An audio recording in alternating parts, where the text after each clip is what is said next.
मुझे फुर्सत ही कहाँ है कि मौसम सुहाना देखूं, आपकी याद से निकलूं तो जमाना देखूं। इन पंक्तियों के साथ मधु आ गई है आप सबों के बीच। मुझे तो लगता है वैशाली आपने मेरी आवाज तो पहचान ही ली होगी। बहुत सारे प्रोग्राम्स को लेकर मैं तो आती रहती हूँ। आज से मैं एक नए प्रोग्राम की शुरुआत कर रही हूँ और मैं अकेले नहीं आऊंगी, मेरे साथ हैं जो कोई आएंगी, आपसे बहुत सारी बातें करने वाली हैं। और तो और मैं ये आपको बता देती हूँ कि इस प्रोग्राम में होगा क्या। इस प्रोग्राम में होंगे बहुत सारी चटपटी बातें, आपके खत, आपके SMS, आपके WhatsApp और आप ही के बताए गए गीत जो आप हमें मैसेज में बताएंगे कि आप जो सुनना चाहते हैं वो। तो इन बातों से पहले ना मैं अपने को एंकर को इंट्रोड्यूस कर लेती हूँ, क्योंकि अगर उनको इंट्रोड्यूस नहीं करूंगी तो बातें करने का मजा नहीं आएगा। बुला लेती हूँ, आ जाइए। आप अपनी पहले आवाज से बताइए कि आप हैं कौन। नमस्कार वैशाली। तो मेरी आवाज सुनकर भी आप लोग मुझे पहचान ही गए होंगे। मैं कौन हूँ? मैं गेस करती हूँ। नहीं मेरे श्रोताओं को भी गेस करने दीजिए। मैं भी आती हूँ अपने रेडियो गूंज के कार्यक्रमों में। एक काम करें सुषमा। जी हाँ, क्यों नहीं। मैंने तो आपका नाम बता दिया। कोई बात नहीं, ऐसे भी लिसनर्स भी मुझे पहचान ही गए होंगे। ये तो है, मैंने तो बहुत बार प्रोग्राम्स में आपकी आवाज को सुना है। वैसे हम दोनों एक बार अपने प्रोग्राम का नाम इकट्ठे ले लें क्या? हाँ, जीवन के रंग गूंज के संग। मैं मधु और मैं सुषमा और हम आ गए हैं आप सबों के बीच FM 90 मेगाहर्ट्ज पे। आपका, हमारा, हम सबका रेडियो गूंज। एक काम करते हैं सुषमा, अपने श्रोताओं को ये तो बता ही देते हैं कि जो प्रोग्राम है जीवन के रंग गूंज के संग, उसमें हम क्या करने वाले हैं या हम इसमें बहुत सारी बातें करने वाले हैं। हाँ, वो तो ऑब्वियस करेंगे ही करेंगे। और ढेर सारे गाने सुनेंगे जो हमारे श्रोता हमें सजेस्ट करने वाले हैं, या फिर मधु के पसंद का भी सुन सकते हैं। हाँ, मतलब गाने तो हमारी पसंद का हो गई। और भी स्वास्थ्य से जुड़ी बातें, चटपटे खाने की रेसिपी की बातें। एक और चीज जो आप भूल रही हैं, जो सबसे इम्पोर्टेंट है, क्या? वो है श्रोताओं के मैसेज, लेटर्स, ईमेल्स। श्रोताओं, मैं आपको ये बताती हूँ कि अगर आपके ना मैसेज मेरे पास बहुत सारे आ रहे हैं ना, तो उन मैसेज में से मैं 5 SMS हम दोनों मिलकर आप सबों को बताएंगे कि वो क्या सुनना चाहते हैं, उनकी फरमाइशें क्या हैं और वो किस गांव से आते हैं। हाँ, उनका नाम बताएंगे हम। तो आज से ही आप हमें SMS करना शुरू करिए, ताकि मैं अगले प्रोग्राम में आपके नाम के साथ आऊं और आपका पता भी बताऊं और आप क्या चाहते हैं और आपने क्या लिखा है उस SMS में, वो सारी बातें। पहले SMS करने के लिए नंबर तो बता दें। हाँ, सॉरी नंबर है 9835039435 और दूसरा नंबर है 8340686641। एक बार फिर से बता दे क्या नंबर? 8340686641। और दूसरा नंबर है 9835039435। और एक काम करें, आप एड्रेस बता दीजिए। जी हाँ, हमारा एड्रेस है पकौली, रजासन, बिदुपुर, वैशाली। ठंड का मौसम तो चल ही रहा है सुषमा, तो हम अदरक की चाय से स्टार्ट करें क्या? पहला कुछ मीठा। क्या आपने चाय की याद दिला दी, वो भी अदरक वाली। हाँ। और इस ठंड में सोने पे सुहागे वाली तो बात आप बताइएगा कि आप अदरक की चाय कैसे बनाना पसंद करती हैं? अच्छा ठीक है, चलिए मैं बता देती हूँ। हाँ, आप ही बताइए, क्यों नहीं। ठीक है, तो एक काम करती हूँ, मैं ही बताती हूँ। सबसे पहले तो एक भगोना लेना है। बहुत जरूरी है, बिना बर्तन के तो बनेगा नहीं। और उससे भी ज्यादा जरूरी है गैस को ऑन करना। तो पहले तो गैस ऑन कर लीजिए, उसके ऊपर पतीला रख दीजिए और थोड़ा सा पानी लीजिए। जितना कप आपको बनाना है उसके अकॉर्डिंग आप ले सकते हैं। जैसे 2 लोगों का बनाना है ना, तो 1 कप पानी लीजिए, ठीक है। और फिर उसको खौलाइए, उसमें चाय पत्ती और अदरक को डाल करके खौलाते रहिए। पानी के साथ आपने चाय पत्ती रख लिया, अदरक को कूट के डाल लिया। अब वो खौल जाए तो उसके बाद अच्छे से खौलने दें। हाँ, खोलने दें। फिर दूध डाल लें। दूध डालने के बाद जब खौल जाए तो एक बार उसको फिर से मध्यम आंच पे कर लें, फिर एक बार और खौलने दें। जब वो फिर से खौल जाए दूसरी बार, तो उसमें चीनी अपने स्वाद के अनुसार डाल लें। और उसके बाद जैसे ही चीनी डालें ना, उसके 2 मिनट में ही चूल्हे को बंद कर दें और उतार करके छान के पी लें। कितना सिंपल सा तो है। कैसा लगा दोस्तों आपको ये अदरक वाली चाय? जरूर टेस्ट कीजिएगा बना करके। पता है सुषमा, मैं कि यहाँ पे मजाक करना चाहती हूँ। जरूर, क्यों नहीं। मैंने चाय बनाना सीख लिया, तो अब जब भी मेरी शादी होगी ना, जब लड़के वाले मुझे देखने आएंगे, तो मैं यही चाय लेकर के जाऊंगी, शर्माते हुए ट्रे का प्लेट ले। चाय पीने के बाद देखते ही पसंद कर लेंगे। और चाय पीने के बाद तो पक्का हाँ करके जाएंगे। एक काम करते हैं सुषमा, मैं कुछ हेल्थ से रिलेटेड जानकारी देना चाहती हूँ, वो दे दूं? बताइए। इस बदलते मौसम में शिशुओं और छोटे बच्चों के स्वास्थ्य का विशेष ध्यान रखने की जरूरत है। बच्चों की रोग प्रतिरोधक क्षमता अपेक्षाकृत कम विकसित होने के कारण वे तेजी से बीमार पड़ते हैं और अक्सर सर्दी, जुकाम और बुखार से पीड़ित होते हैं। ठंड के कारण रात में सोते समय शिशु के गले से घरघराने की आवाज, गंभीर रूप से खांसने, सांस लेने में परेशानी आदि देखी जा सकती है। ऐसे में तुरंत चिकित्सीय परामर्श लें। रात में उनका विशेष ध्यान रखें और शिशुओं के बिस्तर की जांच करते रहें। तो सुषमा, आगे की जानकारी आप हमें हमारे श्रोताओं को दे दीजिए। कई बार शिशु बहुत अधिक पेशाब करते हैं और डायपर गीला होने के कारण भी ठंड लगने की शिकायत होती है। इसीलिए नियमित रूप से डायपर बदलते रहें। बच्चों और शिशुओं को गुनगुने पानी से 2-3 दिनों के अंतराल पर बंद जगह पर नहलाएं। नहलाने के बाद थोड़ी देर धूप में बिठाएं। नहाने के बाद बच्चों का खुला बदन नहीं रहने दें। शरीर को अच्छी तरह पोंछकर 10 से 15 मिनट तक मालिश करें। इससे शरीर की मांसपेशियां और जोड़ मजबूत होते हैं। ठंड की शुरुआत के साथ ही बच्चों को तेल की मालिश बहुत फायदेमंद होती है। शिशुओं को सरसों का जैतून के गुनगुने तेल से रोजाना मालिश की जानी चाहिए। मालिश हमेशा नीचे से ऊपर की तरफ करें। ऐसा करने से खून के प्रभाव को दिल की तरफ ले जाने में मदद मिलती है। ध्यान रखें कि शिशु को तुरंत भोजन कराने के बाद मालिश बिल्कुल नहीं करें। इससे बच्चे को उल्टी की आशंका होती है। रात में कमरे का तापमान सामान्य रखें। बिस्तर से लगी खिड़कियों को बंद रखें। शिशुओं को रात में हल्के कपड़े पहनाकर ही सुलाएं। सर्दी, खांसी या बुखार से पीड़ित लोगों से बच्चों को अलग रखें। शिशुओं के आसपास खांसने या छींकने से परहेज करें। माताएं शिशुओं को अधिक से अधिक बार नियमित स्तनपान कराती रहें। यदि शिशु अनुपूरक आहार लेना शुरू कर दिया है तो उसे ताजा बना भोजन ही दे। उसके भोजन में मौसमी सब्जियां, दाल, अंडा, मांस आदि शामिल करें। बच्चों के भोजन में विटामिन सी वाले फल भी शामिल करें। साथ ही बच्चों को नियमित सभी टीकाकरण अवश्य कराएं। उन्हें देर शाम या अहले सुबह बाहर न ले जाएं। यदि कफ या नाक बंद होने की समस्या हो रही है तो चिकित्सीय परामर्श के बाद ही दवाई दें। इस संबंध में ज्यादा जानकारी के लिए अपने आशा कार्यकर्ता से मिलें और निकटतम स्वास्थ्य केंद्र से जरूर संपर्क करें। सुषमा, मुझे लगता है नहीं कि अब श्रोता रेडियो बंद करके चले ना जाए, क्योंकि बहुत ज्यादा जानकारियां हमने दे दी है। तो क्या करें अब? चलिए कुछ गुनगुनाया जाए। मैं एक काम करती हूँ, मैं गाना सुना देती हूँ। मैं गुनगुना तो नहीं बिल्कुल नहीं सकती हूँ। जी हाँ, जरूर ऐसा ही। तो चलिए आज आपके पसंद का सबसे पहला गाना सुनते हैं। तो कौन सा गाना सुनाना चाहेंगी आप अपने श्रोताओं को? जी हाँ, जरूर जरूर। तो मैं अपनी पसंद का ये गाना लोगों को सुनाना चाहती हूँ। ये हम आ गए हैं कहाँ। ओ माय गॉड, ये तो शाहरुख और प्रीति जिंटा पे फिल्माया गया है ना? वीर ज़ारा मूवी की है और इसे गाया है लता मंगेशकर जी ने।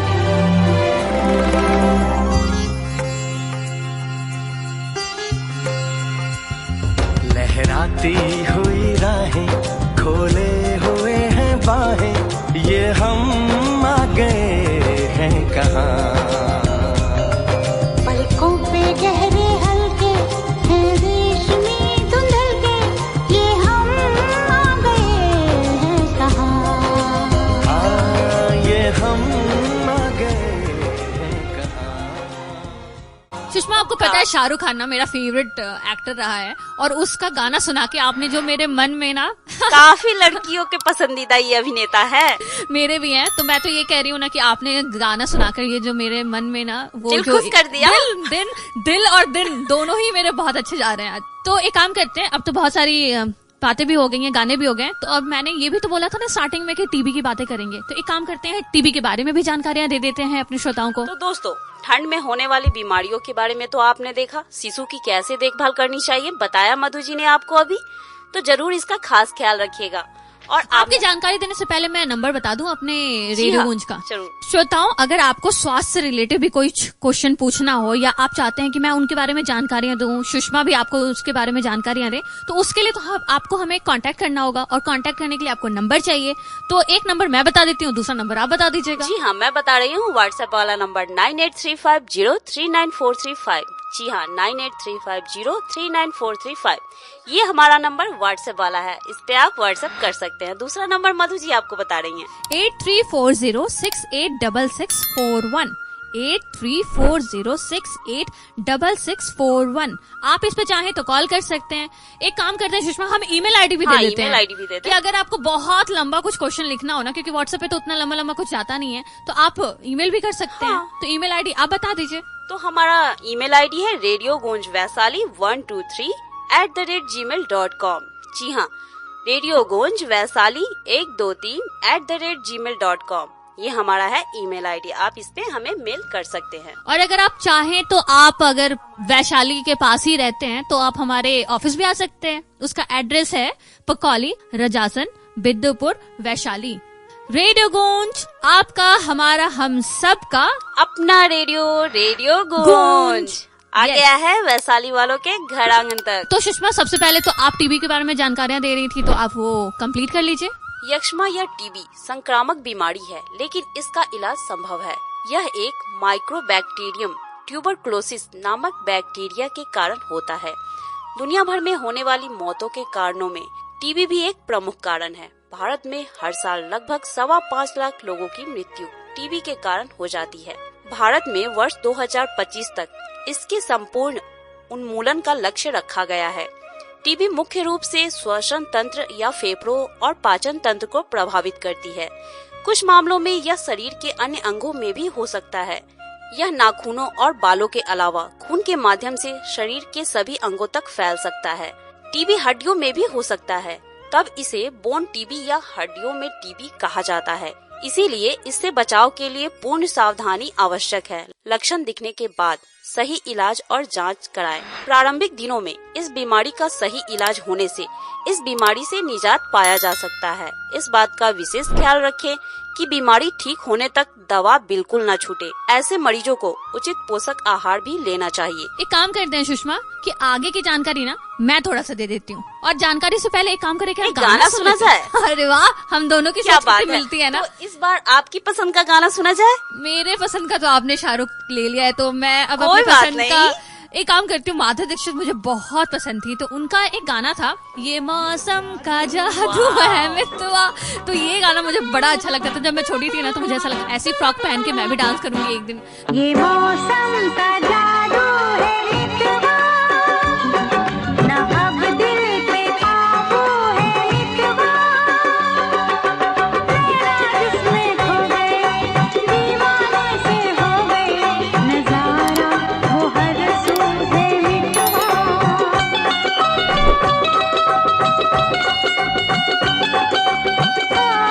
ये मौसम का जादू है मितवा। जी हाँ, तो मैं एक मजेदार सा चुटकुला लेकर आई हूँ। क्या कहती मधु, सुनाया जाए? बिल्कुल, मैं तो इंतजार कर रही हूँ। संता ने एक सैलून खोला, तो वहाँ बंता हजामत करवाने आया। फिर संता ने पूछा, मूछें रखनी है? बंता बोला, जी हाँ। फिर संता बोला, मूछें काट कर, ये लो जी, जहाँ रखनी है वहाँ रख लो। ये तो इनोसेंसी हुई बेचारी की, उसने जो बोला उसने वो कर दिया। हाँ भाई, बट गलत वे में किया। जैसे भी किया भाई, चुटकुला तो मुझे बहुत अच्छा लगा। चलिए, इसी हंसगुल्ले के बाद कुछ हेल्थ से रिलेटेड जानकारियां हो जाए।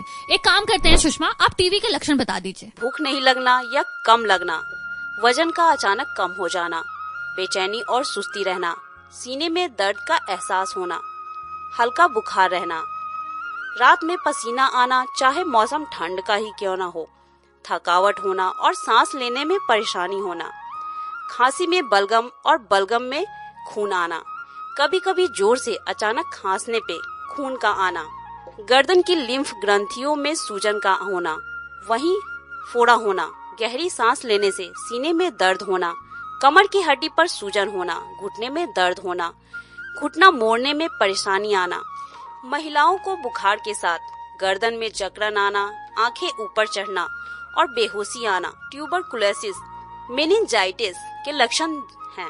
पेट में टीबी होने पर पेट में दर्द, अतिसार, याददाश्त, पेट फूलना आदि होते हैं। ट्यूबर न्यूमोनिया के लक्षण में तेज बुखार, खांसी और छाती में दर्द होना। तो ये सभी टीबी के लक्षण हैं। ऐसे लक्षण अगर आपको दिखाई देते हैं तो दोस्तों तुरंत इलाज और टीबी के पूरी दवा का कोर्स कंप्लीट करें। तो अब आगे की जो टीबी की जानकारी है ना, वो मैं दूंगी। अगर आपको टीबी हो गया है ना, तो आपको ये करना चाहिए। सबसे पहले तो लगातार 2 हफ्तों से ज्यादा खांसी रहने पर बलगम की जांच कराएं और जांच रिपोर्ट पॉजिटिव आने के बाद डॉक्टर की सलाह के अनुसार टीबी की दवा का पूरा कोर्स लें। डॉक्टर से बिना पूछे दवा बंद न करें। हमेशा मास्क पहनें और हर बार खांसने या छींकने से पहले मुंह पे रुमाल या पेपर नैपकिन से कवर करें। टीबी मरीज किसी एक प्लास्टिक बैग में ही थूकें और उसमें फिनाइल डालकर अच्छी तरह बंद करने के बाद डस्टबिन में डाल दें। यहाँ वहाँ नहीं थूकें। टीबी मरीज हवादार और अच्छी रोशनी वाले कमरे में ही रहें। हमेशा पौष्टिक खाना खाएं और एक्सरसाइज करते रहें। बीड़ी, सिगरेट, हुक्का, तंबाकू, शराब आदि से परहेज करें। भीड़ भाड़ वाली जगहों और गंदी जगहों पर जाने से बचें। सुषमा, मुझे लगता है ना कि अब श्रोता भी चाह रहे हैं कि गाने सुने, क्योंकि हमने बहुत टीबी के बारे में बता दिया, लक्षण के बारे में बता दिया। तो अब नेक्स्ट जो गाना है ना, आप मुझे बताइए कि आप कौन सा गाना सुनना चाहती हैं। फिर से मेरी पसंद आ गई, तो आइए सुनते हैं मेरी पसंद का गाना, ऐसा सामान ना होता। Oh my God, Sanjay Dutt का गाना है ये बहुत ही प्यारा गाना है। अब ऐसा समान ना होता, कुछ भी यहाँ ना होता, मेरे हमराही जो तुम ना होते, मेरे हमराही जो तुम ना होते, ऐसा समान। तो दोस्तों, आपको पता है प्रत्येक महीने के 14 तारीख को ना हेल्थ अवेयरनेस सेंटर पर टीबी स्क्रीनिंग भी होती है। सूबे में प्रत्येक महीने की 14 तारीख को Ayushman Bharat health and wellness centre पर टीबी स्क्रीनिंग की जाती है। इस स्क्रीनिंग के दौरान टीबी के संभावित लक्षणों के आधार पर जांच और टीबी रोगियों को इलाज संबंधी सुविधाएं प्रदान की जाती हैं। निर्देश के अनुसार Ayushman Bharat health and wellness centre पर मासिक हेल्थ मेला में भी टीबी संबंधित जागरूकता और सेवाएं प्रदान की जाती हैं। इस दौरान उच्च जोखिम वाले समूहों की टीबी स्क्रीनिंग की जाती है। स्क्रीनिंग में 5 वर्षों से टीबी पीड़ित रोगियों, वर्तमान में टीबी का उपचार ले रहे रोगियों के संपर्क में रहने वाले परिवार के सदस्यों, कोविड संक्रमण पीड़ित व्यक्तियों और मधुमेह के रोगियों को शामिल किया जाता है। इसके अलावा डायलिसिस अथवा इम्यूनो सप्रेस ट्रीटमेंट ले रहे रोगी, खांसी, दमा और श्वसन तंत्र के पुराने रोगी, कुपोषित बच्चे व गर्भवती महिलाओं की भी टीबी स्क्रीनिंग की जाती है। हेल्थ मेला में टीबी रोगियों को निश्चय मित्र के माध्यम से फूड बास्केट का वितरण भी किया जाता है। स्क्रीनिंग में बलगम जांच और जांच में टीबी के बैक्टीरिया मिलने के साथ रोगी के इलाज की प्रक्रिया को प्रारंभ करना शामिल है। यदि बलगम में बैक्टीरिया नहीं मिलता है लेकिन फेफड़ों के एक्सरे में टीबी संक्रमण दिखता है, तो भी टीबी की दवा प्रारंभ करानी है। इस संबंध में ज्यादा जानकारी के लिए आशा कार्यकर्ता से मिलें या निकटतम स्वास्थ्य केंद्र से संपर्क करें। तो दोस्तों, टीबी के बारे में तो जानकारियाँ हो गई और टीबी के लक्षण भी पता हो गए, और हमें इसके आगे क्या करना है अगर टीबी हो जाए तो? जी हाँ, टोल फ्री नंबर दिया जा रहा है, बस उस पे कॉल करना है और जानकारी के मुताबिक आपको इलाज करवाना है। या फिर अगर आपको कोई दिक्कत भी है ना, तो टोल फ्री इसी के लिए होता है कि अगर आपको कोई परेशानी हो रही है, आपको कोई जानकारी चाहिए, तो टोल फ्री नंबर पे बेझिझक कॉल करिए, क्योंकि वो तो फ्री नंबर है। तो आपको जो भी परेशानी हो रही है, कोई जानकारी चाहिए, तो इस नंबर पे कॉल करिए और अपनी जानकारी पूरी ले लीजिए। जी हाँ, तो मैं टोल फ्री नंबर बताने जा रही हूँ, ध्यान से नोट कीजिएगा, 1800-116666। एक काम करती हूँ, एक बार और मैं भी ये नंबर बता देती हूँ। जी हाँ, जरूर। हमारा टोल फ्री नंबर है 1800-116666, 1800-116666। सुषमा, आपको पता है पहले के जो गाने थे ना, वो बड़े मधुर मधुर से थे। तो मैंने एक गाना चुन करके निकाला है, क्योंकि आपको पुराने गाने बहुत पसंद है। खैर, मुझे भी पसंद है। मौसम है आशिकाना, है दिल कहीं से उनको ऐसे में ढूंढ लाना, ऐसे में ढूंढ लाना। मौसम है आशिकाना, है दिल कहीं से उनको ऐसे। वैसे जानकारियों के बीच में ना, मैं आपसे अपने रेडियो गूंज का एड्रेस भी बता देती हूँ। पहले तो मैंने बता ही दिया, पर जिन्होंने लिखा नहीं है ना, उसके लिए आप एक काम करें, एक बार नंबर फिर से रिपीट कर दिया। हाँ, नंबर और एड्रेस दोनों ही रिपीट कर देते हैं। तो हमारा जो नंबर है ना, वो है 9835039435, और हमारा दूसरा नंबर है 8340686641।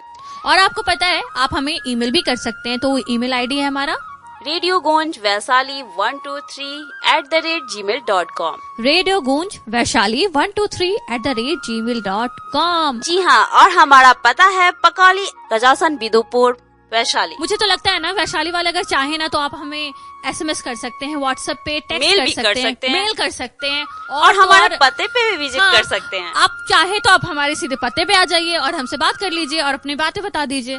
इतने सारे तो ऑप्शन है, कोई भी एक चुन लीजिए। और तो दोस्तों SMS करने के लिए नंबर नोट करें 9835039435। और हमारा दूसरा नंबर है 8340686641। तो सुषमा अब चलते हैं, बहुत सारी बातें आज के लिए तो बहुत, मुझे लगता है बहुत ज्यादा हो गई हैं। समय भी इजाजत नहीं दे रहा है कि अब हम बातें करें, तो एक काम करते हैं, श्रोताओं को नमस्कार करते हैं और घड़ी चलते भी हैं। हमें अब स्टूडियो से बाहर जाने की इजाजत दे रही है। तो दोस्तों बिल्कुल। आज के लिए इतना ही। तो अपनी सुषमा और मधु को दीजिए इजाजत। नमस्कार। वैशाली।